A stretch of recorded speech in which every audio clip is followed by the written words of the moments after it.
Fala galerinha do xadrez, tudo beleza? Pessoal, recentemente eu joguei uma simultânea ali contra 22 alunos ali do Colégio Albert Sabin em São Paulo, alunos do professor Mestre Rezende, né? O Mestre Rezende, mestre internacional, muito forte. E a escola foi um evento fantástico, uma festa do chocolate. E no final eu ainda fui jogar lá contra os melhores alunos lá do Mestre Rezende, né? Pra mim foi um desafio e tanto, porque eu nunca tinha jogado uma simultânea, então eu fiz coisas do tipo, ai que chato deve ser abrir tudo com E4, que é o que eu sei jogar, vou jogar aleatório. Aí eu jogava C4, D4, E4, cavalo F3, G3, C4, D4. Em cada tabuleiro eu fazia um lance, porque eu achei que ia ser chato jogar E4, e na verdade depois eu fui conversar com o simultanista, não, Rafa, simultânea você tem que jogar o que você sabe, né? Joga tudo E4, ou então joga em blocos, 10 partidas com E4, 10 partidas com D4 no máximo, né? Porque realmente, galera, depois de 3 horas e meia jogando, você percebe que isso faz diferença, né? Cada partida com uma abertura diferente, numa ordem assim maluca, te traz muita dificuldade. E o outro desafio muito grande que eu tive, e tudo isso é experiência, é que eu não tinha tempo para jogar. Então, como não tinha relógio e me foi dito, você tem que chegar e fazer o lance, realmente eu tive essa dificuldade, né? De chegar e fazer o lance e não ter o relógio. Em geral, o simultanista tem tempo à vontade ou relógio, né? Então, quando não tem relógio, ele tem lá... Tanto que simultâneas do Mequinho levam 6 horas ou mais, né? Mas tudo isso soma, né? Tudo isso é uma grande experiência. Eu aprendi muito lá. Mas o principal, assim, eu fiquei encantado com a qualidade, com o nível ali das crianças, com o trabalho que o Mestre Rezende faz naquela escola, porque, gente, o nível que essas crianças jogam não é padrão aí disso, por isso eles são os campeões brasileiros e tudo mais aí sempre nos campeonatos escolares, né? Estão sempre lá disputando a liderança ou vencendo os campeonatos brasileiros, né? O Colégio Albert Sabin. Mas aí eu mostrei um vídeo com algumas partidas e tudo mais, mas eu deixei pra gravar aqui as partidas que eu perdi num vídeo especial aqui, num vídeo exclusivo só para as duas partidas que eu perdi, né? Eu joguei 22 partidas, perdi essas duas que eu vou mostrar, empatei 5 e ganhei 15, né? Então vou mostrar essas duas aqui que eu perdi. Vamos lá, vamos trazer aqui o tabuleiro. A primeira delas que eu vou mostrar é minha partida contra o Felipe Comato. O Felipe Comato é tido como talvez o melhor jogador lá da escola. E a partida foi da seguinte maneira: E4 eu joguei, ele seguiu com C6, D4, galera, só lembrando, né, que cada lance que eu faço que o Felipe tinha que esperar 5 minutos, né, pra dar a volta ali em todo mundo. Então, mas eu vou mostrar aqui como se fosse uma partida jogada, né, mas cada lance que eu fazia demorava mais 5 minutos, 4, 5 minutos. D5 ele foi jogando a Caro-Kann, cavalo C3, peão toma, cavalo toma. E aqui cavalo D7 mostrando que sabe o que está jogando, conhece a teoria, né? Aqui, uma outra variante possível aqui seria jogar com cavalo em F6 também, né? Cavalo F6, cavalo toma, cavalo F3, bispo F5, por exemplo, bispo D3, bispo G6, seria uma outra possibilidade, a variante Tartakover. Aqui ele seguiu com cavalo em D7, eu segui aqui com cavalo em F3 desenvolvendo, cavalo de G em F6 e aqui cavalo por F6 foi minha decisão. Eu já joguei também em algumas linhas cavalo aqui em G5 e já perdi, inclusive jogando, quando eu estava de negras jogando contra o Mestre Ovelha. Ele estava de brancas e jogou isso contra mim e ainda sacrificou lá em F7, né? Foi dessa maneira aqui, com um ataque perigosíssimo, eu de negras, joguei muito bem, segurei firme, mas no final das contas acabei perdendo ali a partida contra o Mestre Internacional Ovelha, né? Mas aqui eu decidi não jogar essa linha, porque eu não sou Ovelha, e aqui eu segui com cavalo por F6 e aqui bispo C4. Desenvolvendo, o bispo em F5, ele também seguiu desenvolvendo, roque, e aqui E6, simplesmente possibilitando o desenvolvimento do bispo de casas escuras. Eu segui com C3 solidificando o centro, bispo em E7, H3, controlando a casa de G4, roque, e bispo F4 completando o desenvolvimento aqui das peças menores. Bem equilibrado, né? Ele seguiu aqui com um B5, o meu bispo volta aqui para a casa de B3, também seria possível recuar o bispo aqui para E2, e agora C5 aqui ele jogou essa ruptura no centro, peão toma, bispo toma, trocamos as damas, trocamos aqui agora as torres e a gente tá nessa posição aqui completamente equilibrada, né? E aqui ó, o lance 16 e eu me lembro aqui que eu ia nos tabuleiros fazer o lance, né? Ao toque. E aqui eu fui e falei, quer saber? Vamos trocar as torres também, né? E completamente ignorei o ataque aqui de F2 e fiz realmente um lance muito ruim. E o curioso aqui, que a hora que eu fiz torre D1, até peço desculpas aqui pro Felipe, né? Ele se decepcionou ali, ele fez assim, tipo, puxa vida, né? e eu poderia voltar o lance, porque existe uma regra que numa simultânea, quando você percebe, né, que fez um erro, você pode voltar o lance. O simultanista pode, os outros jogadores não, mas o simultanista pode. Mas aqui eu preferi não voltar, né? E ele fez assim, se decepcionou. Eu já estava indo pro outro tabuleiro, eu vi no canto de olho ele fazendo assim.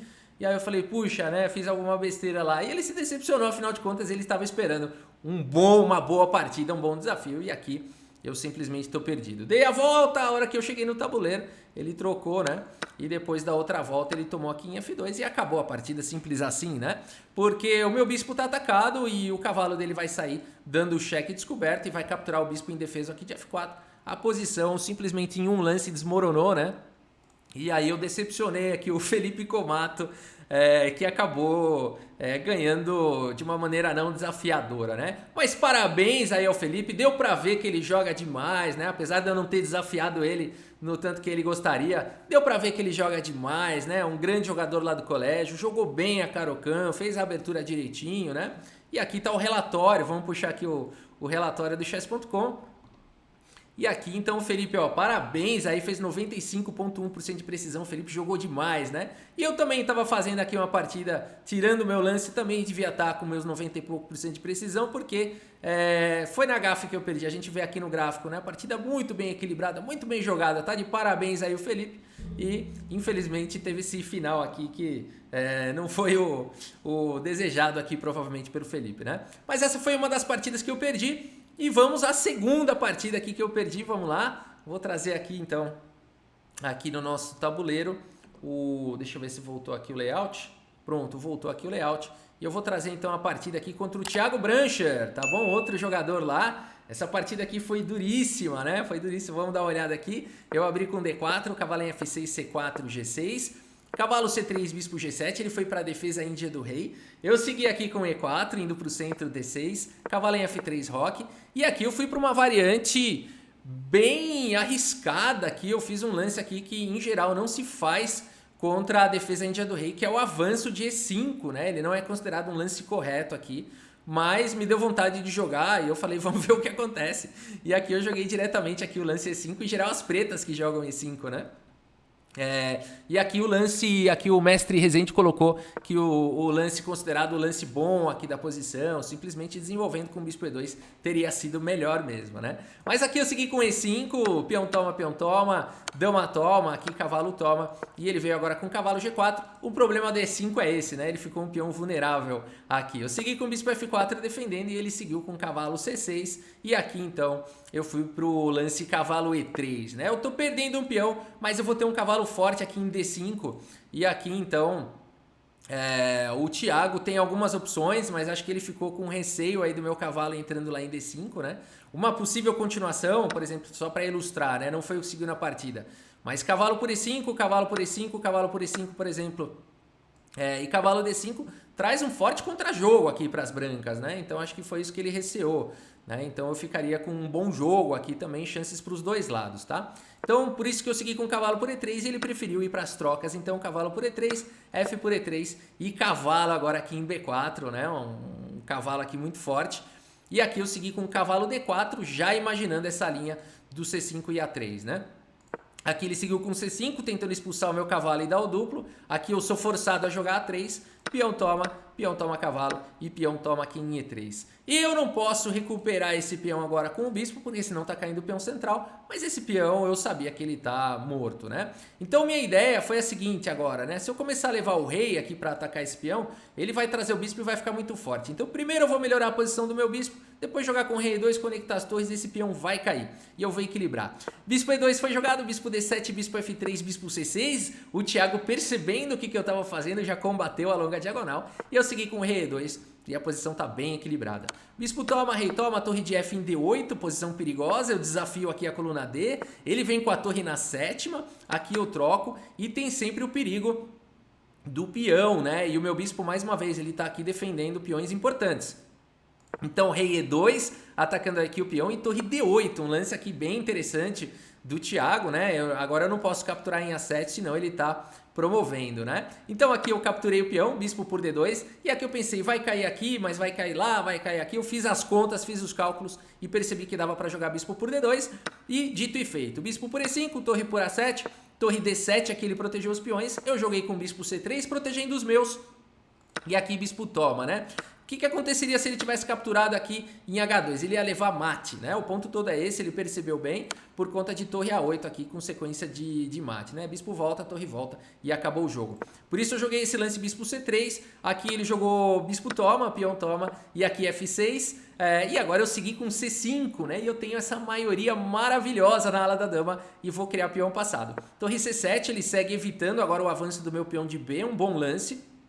E aqui o que eu faço? Vou levar o rei para ajudar. Rei D3, rei F7. E nessa posição eu tenho um final aqui completamente ganho, né? Eu posso seguir aqui com C4 e depois ir levando o rei, depois subindo com os peões. Eu vou ter um final vencedor aqui. Mas, mais uma vez, e não é desculpa esfarrapada, né? Aqui, de fato, eu batia o olho na posição e fazia o lance, né? Então eu vim aqui no tabuleiro e joguei o lance rei C4. E quando eu dei a volta no tabuleiro, eu me deparei com essa... Já aconteceu isso daqui contra o Cariaquim, jogando um final bem parecido, né? O Cariaquim contra o Aronian. E aqui eu levei esse B5, a hora que eu vi esse lance aqui, eu me lembro, aqui tem um fato curioso, né?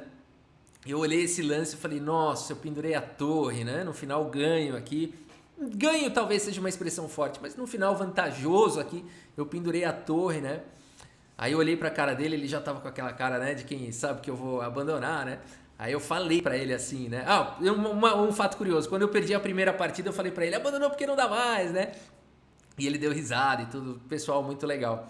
E aqui contra o Thiago, eu olhei pra cara dele, ele já tava com aquela cara de, e aí, né, vai me dar a mão? Eu falei pra ele assim, Thiago, você ganhou essa partida. Mas eu vou jogar, né? Porque eu pensei o seguinte, eu ainda tenho esses peões aqui, eu posso dar trabalho, né?